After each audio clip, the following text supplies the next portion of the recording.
playing it, I wanted to ensure that his voice would still be heard at this synod, which is why this book. So I saw that this was exactly the role that Pell was playing, and I wanted to ensure that his voice would still be heard at this synod, which is why this book is published in 4 languages and has been distributed to every cardinal throughout the world. You contributed your own essay to the book, as did George Weigel and the Archbishop of Bombay, Cardinal Gracias, you mentioned him earlier. And in that essay by Cardinal Gracias, titled George Pell, White Martyr, he goes into some of the really delicate and heartbreaking details of the time Pell spent in prison in Australia for crimes he didn't commit, and how that shaped the man he would become in his final years of his life. Reflect on that essay, if you would. Well, he pointed out the 404 days were like a retreat for Pell. That's what Pell said, and it produced these 3 volumes of very rich spiritual reflections on his time in prison. And what you see there, a very mundane reflection on his time there and his attachment to the truth of Jesus Christ. So I think it's a very powerful witness that he comes out without rancor, without hatred, and toward anyone. And he's a great model, and that Cardinal Gracious, who knew the man well and didn't always agree with him, acknowledges that. Yeah. In your essay, Father, you write, the essential question Pell labored to raise in his last days comes down to this: does the church exist by virtue of a divine mandate, a deposit of faith entrusted to the apostles, intended from the beginning to be handed down faithfully from one generation to another intact? Father, up until now, it seems that Cardinal Pell and we in the church would count on that continuity, and good. What do you think is the answer to that question today, now, as this synod closes? Well, this is what we all pledge. This is what we pledge in our baptismal promises at Easter. We pledge it in our priestly ordinations. This is the fundamental of the faith.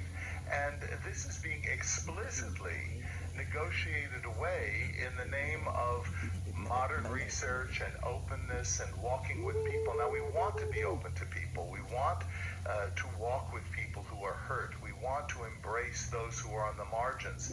It's not a question of whether we love people or don't love people. It's a question of whether we propose to them the truth of Jesus Christ. And the truth of Jesus Christ is stable, it's dependable, and it is unalterable. And it can be developed and applied in different circumstances, of course, but we have to have that continuity of teaching and the safeguards around that, and in that essay I also draw the connection to Newman, because in many ways Pell was like a Newman. He was not afraid to engage the issues of his day. He was in court. Newman was in court. He wrote himself into the Catholic Church precisely on this point of the development of Christian doctrine. How does it authentically develop? How does it go from the implicit to the explicit? Not a change or a reversal of its teaching and its insight, but an amplification and a clarification of the truths of the faith. That's what Newman was about. That's precisely what Pell was about. And Newman, you'll remember, was called the silent father of the Second Vatican Council. My effort is to ensure that Pell's voice is here, that he is here as a silent father of this synod. Before we go, you include an essay written by Cardinal Pell right before he passed. It was published posthumously. It was titled, "The Catholic Church Must Free Itself from This Toxic Nightmare," referencing the synod. It includes the ominous warning to his brother bishops, quote, "The synods have to choose whether they are servants and defenders of the apostolic tradition on faith and morals, or whether their discernment compels them to assert a sovereignty over Catholic teaching. So far, the synodal way has neglected, indeed downgraded, the transcendent, covered up the centrality of Christ with appeals to the Holy Spirit and encouraged resentment, especially among the participants. Father Zarico, the first portion of this synod on synodality is wrapping up next week. How prophetic are those words, and what do you want readers to take from this Pel Contra Mundum, this book? Astoundingly prophetic. I mean, he nails it completely. Remember, he died in January. It's almost a year, and he nailed the thing precisely. And this is a call to bishops, to be another Athanasius, to stand against the trends. And I think this is what's up for grabs. You know, they're not really even having any theological debates, and that's not an accusation on my part. That's their self-definition of what's going on here. By them, I mean the organizers. I think there's a subterranean concern. I've met with many bishops over the time that I've been here in Rome, and there is concern. They're trying to be prudent and certainly respectful of the office of the Holy Father, but we'll see what happens in the next few days. I know that there's tension in certain places. We'll see how all this shakes out. And again, this is the greatest cliffhanger ever, because you're going to wait a full year for anything to happen. So we will leave it there. Pel Contra Mundum, edited by Father Robert Zarico, is available now at bookstores everywhere and online. First. I'll tell you Father, when thank you for being here. Good to be with you, Raymond. He's the They'll former come, Anglican Daddy. Bishop of They'll come. Durham in They'll the come, you'll UK, see. and currently a senior research fellow at Wycliffe Hall Sabri at told me he's Oxford. there. He also happens to be one of the world's foremost authorities on the letters That's your of St. phone, not Paul. mine. He joins me tonight to talk about his brand new book, Into the Heart of Romans, a deep dive into Paul's greatest letter. That is your phone, Daddy, not Welcome to the mine. program, I already told you this. Professor N.T. Wright. Tom, thank you for being here. As I mentioned, you are one of the world's leading biblical scholars, the foremost interpreter of St. Paul. Why and what makes Romans his greatest letter in your estimation? Well, Romans is Paul's longest letter. That doesn't necessarily make it the greatest, but when you study all the letters, Romans is the one above all, which seems to have been I already told you planned this is your very, phone, not very mine. carefully.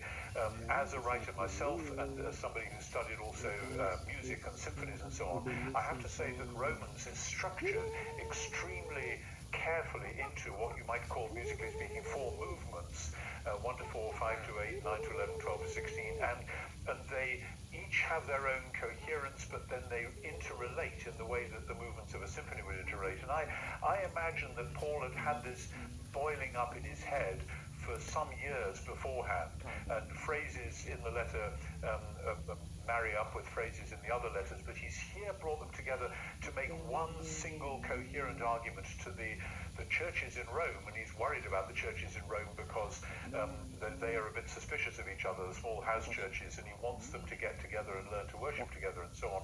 And the theological argument that he pulls together has sustained theologians and church leaders from that time to this. I mean, famously St. Augustine and Martin Luther and John Wesley and all sorts of people, and not to mention Karl Barth in the last century, have found that Romans has been the thing which has galvanized them into fresh thought and action and reorganization of how they preach and goodness knows what. So I think by common consent, Romans is the big one, and it's been the privilege of my life, really, academically and personally, to be able to wallow around in it. Tom, tell me how St. Paul, in the letter to Romans, how he echoes the Old Testament, particularly the Psalms, which you reference in the book. Yeah. Paul was soaked in what we call the Old Testament, for him the Bible of course, and he actually knows the Old Testament both in Hebrew and in the Greek version. I think particularly in the Greek version because that was the lingua franca of the day, and he, like the other early Christians, he draws together several of the Psalms again and again, and one in particular which always strikes me in Romans 8 now is Psalm 8, when he has this the psalmist has the vision of the human vocation.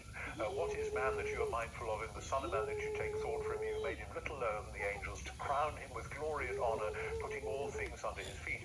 And Paul has this vision of the original creation with humans being God's agents in bringing about his will in the world. And then when it all goes horribly wrong, God doesn't change that plan. He rescues humans so that through rescued humans, the world can be put right. And so he's woven that into the way he sets out chapter 8. It's elsewhere as well. But the other thing in chapter 8, which is very striking, is that the Psalms, of course, have a lot of lament, asking God, why on earth is this happening? What's gone wrong? And one of the lament Psalms is Psalm 44. And Paul echoes Psalm 44 twice in Romans 8. One time when he's talking about how when the world is groaning, as our world is groaning right now, then the people of God are groaning within themselves, and God himself is groaning within our hearts. And he says, God who searches the hearts knows what the Holy Spirit is thinking. That's a reference to Psalm 44. And then later in the chapter he says, for your sake we are being killed all day long and reckoned as sheep for the slaughter. That again is Psalm 44. So Paul is seeing both the grandeur of the human vocation and the suffering of the people of God as coming through from the Old Testament into the experience both of Jesus himself in his suffering and death and then his ascension, and then of his faithful followers. This is just a little pinprick, but that gives you an idea of what's going on there. Yeah. We've seen in the Middle East, of course, the birthplace of Jesus torn apart by violence and suffering in recent days. What message from Romans deepens our biblical understanding of human suffering and the promise of ultimate glory with God? Oh my, I was afraid you were going to ask me this because, of course, we can't avoid the question because it has been so horrendous. And just we in the UK are grieving over all sorts of things that are happening, and I know that you in the US are as well. But in the middle of it all, Romans has this message that despite the mess that the world is in, the God who made the world, the God who made the covenant with Abraham, etc., etc., this God is righteous. He has done the right thing for the world in Jesus. He is doing the right thing for the world now. And the church has the vocation, not necessarily Yeah, it's him. that vocation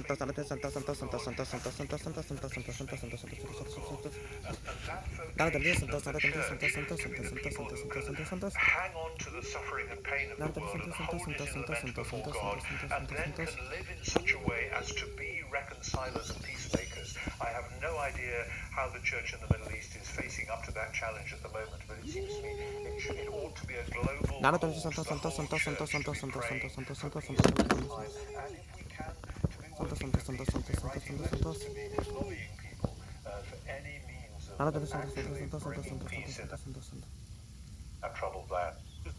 So I saw that this was exactly the role that Pell was playing, and I wanted to ensure that his voice would still be heard at the Synod, which is why this book is published in 4 languages and has been distributed to every cardinal throughout the world. You contributed your own essay to the book, as did George Weigel and Archbishop of Bombay, Cardinal Gracias, you mentioned him earlier. And in that essay by Cardinal Gracias, titled George Pell, White Martyr, he goes into some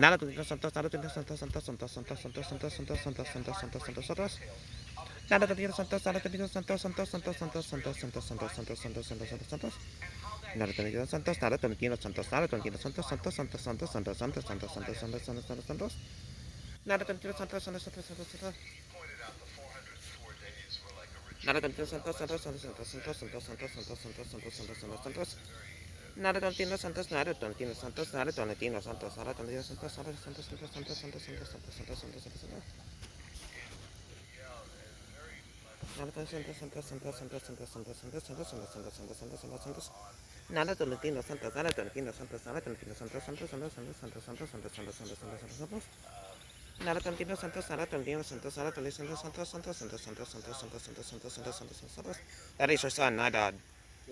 That's what we're putting him right now, NYDOD. Yeah, the one, yeah. NYDOD's daddy. I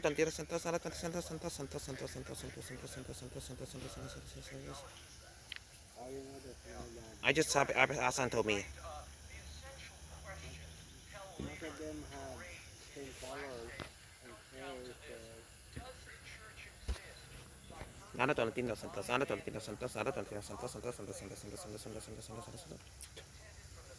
hairs. Nada Tantino Santos, Nada Tantino Santos, Santos, Santos, Santos, Santos, Santos, Santos, Santos.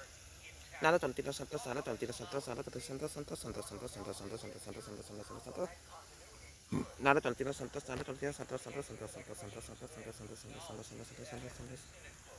Santos, Santos, Santos, nada Tantino Santos, nada Tantino Santos, nada Tantino Santos, nada Tantino Santos, Santos, Santos, Santos, Santos, Santos, Santos, Santos. Nada Tantino Santos, nada Tantino Santos, nada Tantino Santos, nada Tantino Santos, nada Tantino Santos, nada Tantino Santos. Nada Tantino Santos, nada Tantino Santos, nada Tantino Santos, Santos, Santos, Santos. Want to talk, Daddy? Want to talk for the egg? No, there's no egg. Then we cook. Let's go cook the ones to have it already. We should cook the one to have. Not again. Daddy, if you don't cook it, it'll be pennies expired. It won't be panis because you know why it won't be panis? You can do it to a pennies, Daddy. It'll be expired. We will save that for the hard time. When we're gonna buy any egg, when we have egg.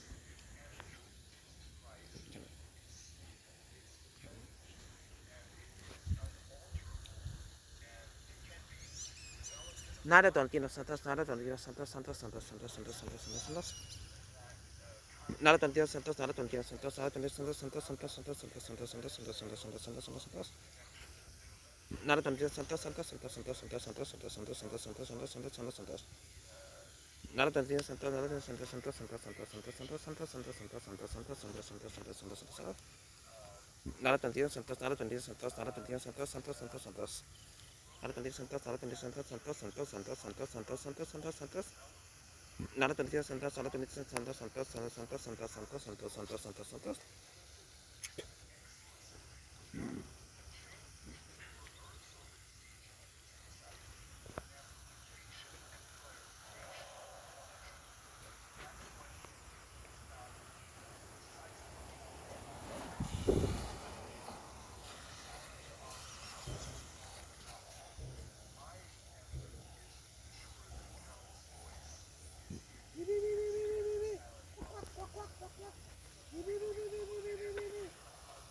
Why are they fighting each other there?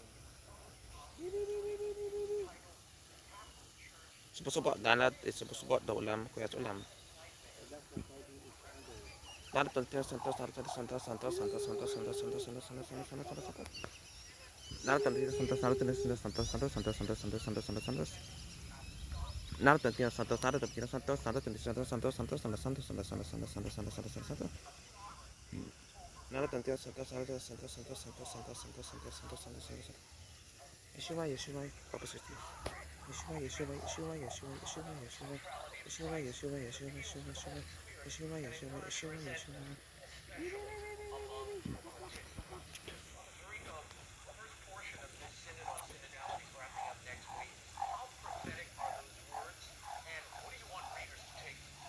Neither is this one. This one. I'm recording him right now. The middle. The middle of these two branches. Yeah, that's not odd. That's my dad. Yes, in the middle.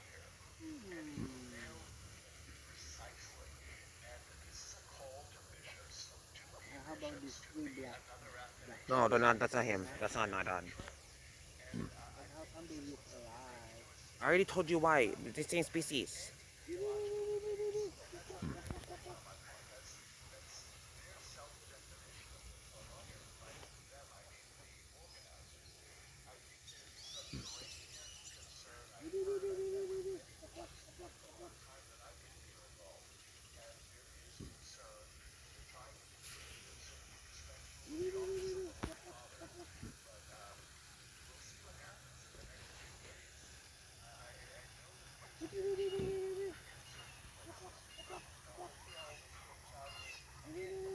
Nada,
NYDOD, yeah. Yeah, the ones who while walking, yeah. Yeah, this one, this one.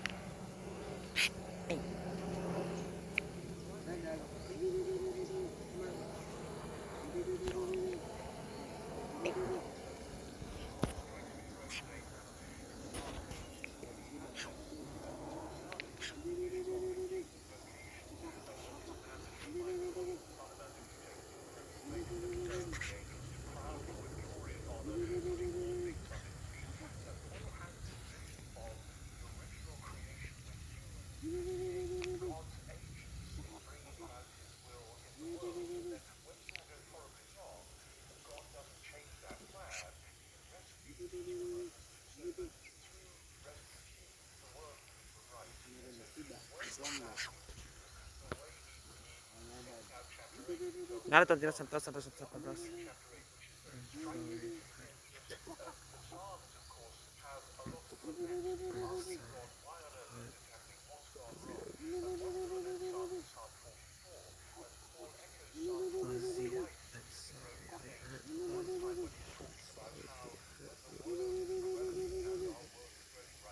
I'm sorry.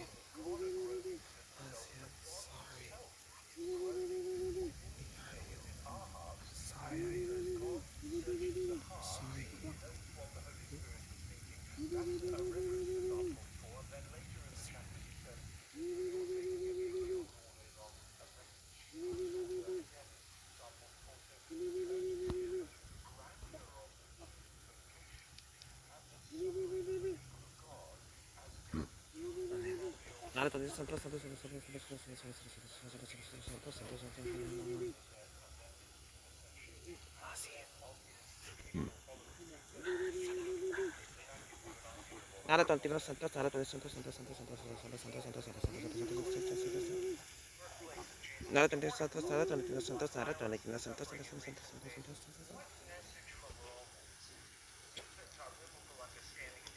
Piri, piri.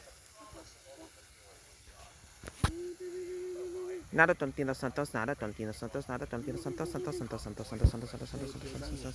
Not yet, Daddy, I'll tell you.